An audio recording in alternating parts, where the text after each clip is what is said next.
Mudah-mudahan Pak Taufik bisa segera sembuh dan bisa membuat acara yang lain misalnya. Karena kalau misalnya Kiai Imad datang kemudian diskusi dengan panitia, kan pihak yang satunya lagi, pihak pembandingnya tidak ada, gimana tuh? Ntar kalau misalnya Kiai Imad misalnya bisa menunjukkan bukti tentang tesis beliau, tentang statement beliau, ntar pihak sebelah bilang, ilmiah dari mana? Ilmiah jidat lu bau menyan, kan nggak etis gitu. Gua pingin kita nih sebagai umat ya, sebagai umat Islam di Indonesia, kita pingin melihat nanti yang bilang tesis kandang kebo gimana gitu, membantahnya. Bila perlu Rizik Mukaddam datang gitu. Rizik Mukaddam, Bahar Mukaddam yang kemarin tantang 30 hari 30 malam petantang petenteng, datang seharusnya ya kan, jemput Pak Taufik ke rumah gitu, ajak Pak Taufik. What?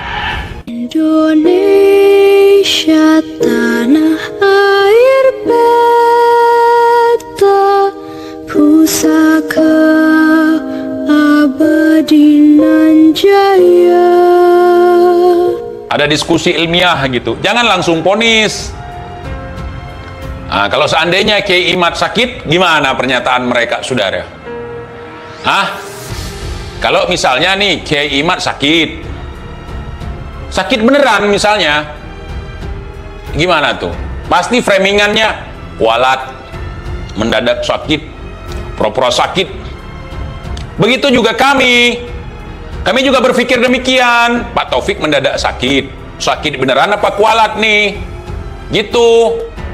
Kami juga bisa seperti itu, bahkan lebih dari itu TIJ bisa, tapi untuk kali ini enggak. Kemudian ada yang koar-koar kemarin, katanya apa koar-koar? Kita ingin persaudaraan umat Islam. Emang dari pihak Kiai Imad ada permusuhan? Emang Kiai Imad mengkuar-kuarkan permusuhan? Untuk membenci, untuk menghina? Enak aja ente. Ada kemarin siapa yang koar-koar, kita demi persatuan umat Islam, kita rela menghabiskan sekian anggaran untuk menyiapkan acara ini. Enggak ada permusuhan. Beda pendapat hal yang biasa, kecuali kalian menganggap Kiai Imad itu mengajak kita untuk bermusuhan. Saya aja yang terkesan seperti bermusuhan dengan mereka. Sesungguhnya saya cinta kepada mereka, kepada si Bahar, kepada si Rizik. Cinta saya sesungguhnya. Bukan berarti saya harus sablon baleho, harus pakai kaos bergambar Rizik. Jangankan gambar Rizik, gambar bini gua malas gua. Sayang, untuk membuktikan cinta kamu harus sablon baju, sablon kaos, tempel. Gua ogah, apalagi muji-muji orang, malas. Jangankan orang lain, bini gua aja malas gua puji-puji. Engkaulah rembulanku, engkaulah jantung pisangku. Enggak pernah gua. Kita bukan orang lebay, bukan orang garing. Kita bahas ini. Ada tesis Kiai Imad seperti ini. Masalah netizen ribut itu hal biasa. Biasa di Indonesia, bukan hal baru. Ya, begitu masuk internet di Indonesia itu udah ribut netizen. Biarkan. Toh kalian pun muncul untuk meredam apa kapasitas ente. Nggak bisa, netizen itu nggak bisa diredam. Netizen mana bisa diredam? Jangankan di dunia Indonesia, lokal, internasional pun nggak bisa meredam netizen. Jadi kalau dari pihak misalnya si Bahar, si Rizik caci maki pihak Kiai Imad boleh, gitu. Bukan berarti kita membolehkan caci maki, nggak bener, saudara-saudaraku, sahabatku, jangan caci maki mereka. Cukup saya aja mewakili kalian. Dosa kalian yang ada nanti, ya. Kalian nih mau caci maki siapa, Rizik, Bahar, biar saya yang wakilkan aja. Walaupun saya belum berani untuk mencaci maki mereka, tapi saya sudah di framing sebagai pencaci maki. Saya belum caci maki Rizik, saya belum caci maki Bahar, belum. Kalau seandainya undang-undang ini membolehkan, si Bahar anjing gue bilang. Tapi karena undang-undang di negara kita tidak membolehkan, saya tidak berani mengatakan si Bahar anjing. Kemudian kita harus menunjukkan budaya ketimuran kita sebagai orang Indonesia. Gitu, nggak boleh. Ya, kalau seandainya saya tidak menyadari bahwa saya adalah orang timur, ya, saya adalah orang yang taat terhadap hukum, tentu sudah saya katakan, bahar anjing, bahar babi, bangsat kamu bahar. Nggak boleh ya ikhwan. Ya, seandainya boleh, saya akan begitu. Tapi kita mengedepankan persaudaraan begitu. Lagi kualat itu yang berapa kontainer itu kualat mereka siapkan. Kalau kita sempat caci maki mereka, takut kalian, saya enggak. Kalian lebih takut kualat sama mereka daripada kena azab daripada Allah Subhanahu wa taala. Maka dari ini saya ubah sekali. Saya dari ini, bukan dari itu. Maka dari ini saya melihat apa yang dilakukan oleh Kiai Imad udah bener. Ngapain hadir? Ngapain hadir kemudian pihak pembandingnya tidak ada? Misalnya nih Kiai Imad bawa kitab nih yang disuruh jajarkan sama Imam Kebo. Sampai di sana nanti di pihak sebelahnya nggak ada kitab.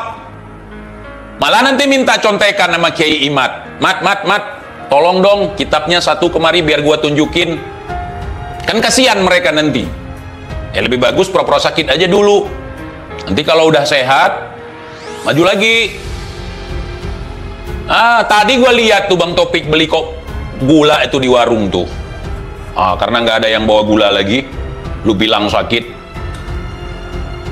Jangan sampai Kiai Imad nanti contekannya jangan ditunjuk di buku ya. Jangan dipublikasi Kiai Imad, nanti nyontek mereka itu. Hobi kali nyontek. Mereka coba lihat, mereka itu kalau ceramah sama semua di kalangan odong-odong ya.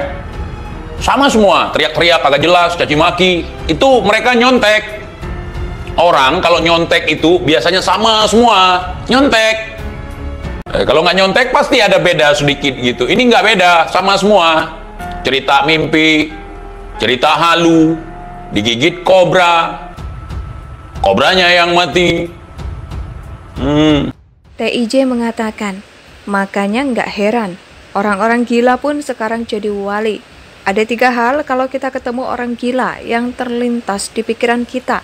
Yang pertama, untuk zaman sekarang nih, gara-gara doktrin ada 3 hal kalau melihat orang gila. Pertama, kalian akan berpikir kalau itu waliullah, nggak apa-apa untuk berhusnuzon, tapi jangan aneh-aneh. Yang kedua, kita akan berpikir bahwa itu adalah artis yang sedang buat konten prank, Baim Wong misalnya. Yang ketiga, kita akan menganggap bahwa orang itu adalah intel yang sedang menyamar. Betul tidak? Ujar TIJ. Yang dilakukan oleh Kiai Imad nih, ngapain ke sana? Ngapain? Kalau nanti Bung Taufik tiba-tiba udah sehat, ya kan? Baru bicarakan lagi nanti mau buat acara di mana gitu. Jadi kalau mereka misalnya ngegoreng gini, oh Imad takut nih nggak hadir, yang takut Taufik di sini karena Kiai Imad nggak datang karena Taufiknya nggak datang. Nah, Taufiknya kenapa nggak datang? Sakit, ya sudah, tunggu sehat dulu. Bukan Kiai Imad yang takut. Jadi kita harus memahami konteks, ya, bukan kontol dan teteks. Konteks, pembahasannya, penyebabnya, asbabnya, kenapa? Gitu. Indonesia sejak dulu kala tetap dipuja-puja bangsa.